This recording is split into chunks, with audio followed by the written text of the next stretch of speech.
There was only a few days difference in age between my dad and Uncle Frank.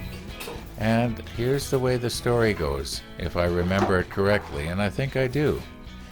My grandmother and her best friend immigrated to Canada around 1903, and they settled here in Manitoba, or homesteaded here in Manitoba with their husbands. And Grandma gave birth to my dad, and Uncle Frank's mom gave birth to Frank. Well, a few days after Frank was born, complications were setting in, and it was clear that Uncle Frank's mother was going to die. And I guess Grandma had promised to look after Frank, should this happen. Anyway, that's how Uncle Frank ended up in our family. He didn't change his name. He kept his original name. His father was still alive, but for whatever reason was unable to look after him. Now, Uncle Frank lived a very hard and rather sad life. He developed epilepsy when he was quite young. I don't know if you could say he was born with it or if it's something that came on, I don't know. But he used to have epileptic seizures pretty bad. He didn't do well in school. He wasn't able to hold a job. My grandparents looked after him, as best I remember, up until he was about 30 years old. And then he went into a home that's in a little city about 60 miles west of Winnipeg here. Now, approximately 20 years ago, Uncle Frank died. It was 1998, if I'm not mistaken. And when he died, he had left his meager belongings to my dad, his only brother. And part of the belongings was this watch. Well, about 16 years ago, Dad died, and I ended up with some of his belongings. And part of it was this watch. Now, this watch seems to be in pretty good condition. It hasn't been used for, like I say, 20 years.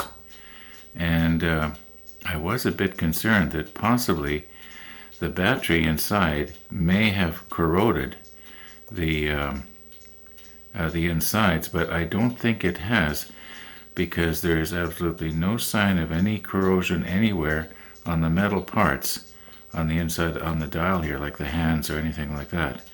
So it's probably okay, I hope.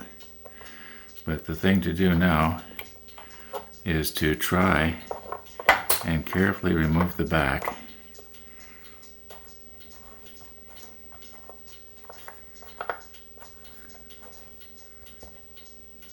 Okay, that should hold in place.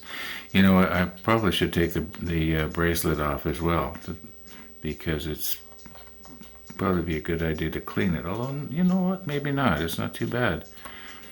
I already did clean out these little spots here, like here and here and here, where the lugs from the wrench are going to go.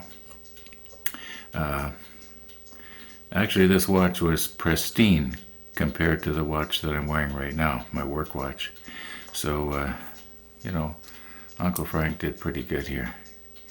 Okay, so the idea is you line these up, 3 of these, with this, and like this. Okay, I'm going to readjust the camera so that you can see it. Now, there's something I want to make perfectly clear here. I do notice some little scratches where probably somebody, where the tool slipped. Now, I didn't do that, but obviously the battery has been changed before, so that means that Uncle Frank had this watch for at least a year. What we try to do is get the little pins positioned in the spots, in the right spots, so they don't slip. And sometimes it doesn't go too good, especially when I can't get my head in front of the camera to see what I'm doing. Well, move back that, there we go. Now we got it. What I do is I press in the center here like this so that all 3 have equal pressure, and I'm sure that they're seated. And then yeah, there we go.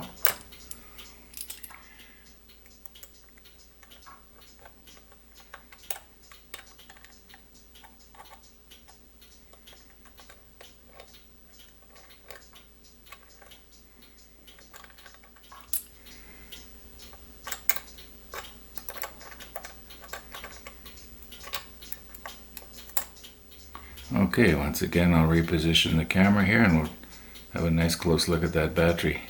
I don't see any sign of corrosion, so that's a real good sign. Okay, clearly the battery's okay on this side, but underneath where the seam is on the battery, that's where they sometimes corrode.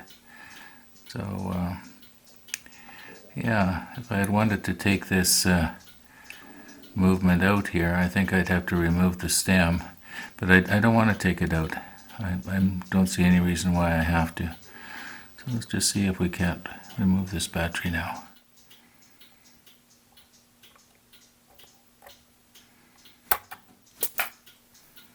Don't worry, I'll find it. Okay, that's the nice part about having a dirty shop floor. When it falls on the floor, it's not going to roll very far. Okay. Get it turned here. Well, trust me, there's no corrosion, which is unusual after 20 years. Just for the fun of it, let's check it and see.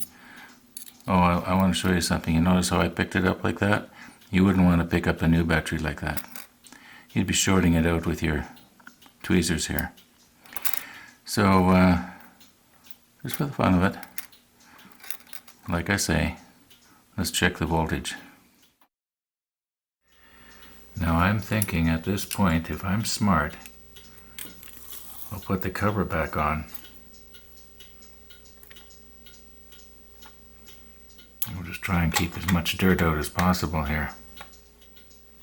I don't have another battery right now anyway. I have to go out and buy one. I know I could probably go on Amazon and get 10 for under $10, but I don't need 10. I'd sooner spend 3 or 4 for one and not have to throw 9 away, even though I got them a lot cheaper per unit, if you know what I mean. Okay, let's just see what we can do here now. Get everything lined up so you can see it. Okay, there's something unusual that I've noticed about these button batteries, and I don't know why it is they make them like that, but the jacket is the positive, and the pointy part is the negative. Let's see what we got here now. 0.066. Okay, well there's a little bit in there. Now I would have thought that after 20 years it would have been completely dead. So that tells me that the circuitry inside that watch sort of shuts down completely once the voltage drops to a certain amount. Maybe the fact that it's not completely dead is why it didn't corrode. What do you think? And we now know that it's a number 395. Unfortunately, I've got to drive to Switzerland to get one. I hope they've got that bridge finished. Now I'm thinking here if I can get enough information off this watch, well, maybe I'll be able to find it on the internet.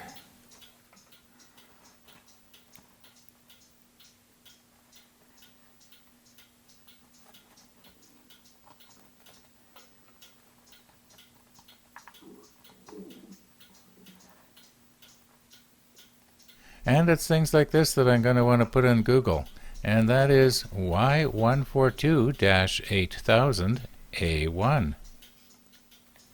When I had the back off a few minutes ago, I noticed there was a bunch of stuff written on the inside. We'll see if we can get some of that documented.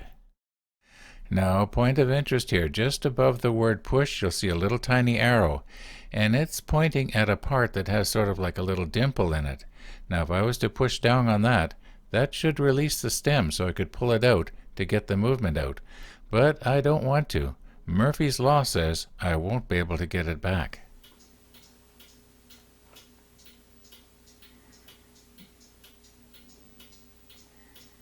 Now I'm noticing some very fine print right at the bottom of the dial there. Wonder if we can rotate it so we can see it a little better or not. It's where the crystal begins to curve, so it's not too clear. Maybe if I enlarge a frame I'll be able to read that. I can't by just looking in the viewfinder anyway. I am right now up in front of my 4K computer monitor and I'm looking at it crystal clear. Y142-8000, same as before. Same as on the back. And then it indicates that the movement was made in Japan, the dial in Korea. Then there's a couple of little symbols, I have no clue what they are. To a watchmaker they might mean something. I realize that this is probably only going to be interesting to me, but I went downstairs just now and I put that watch under my shop microscope, and I've got every little scrap of information off of it there is. And it's my hope that possibly if I feed it into Google, I'll be able to find out something I didn't know before.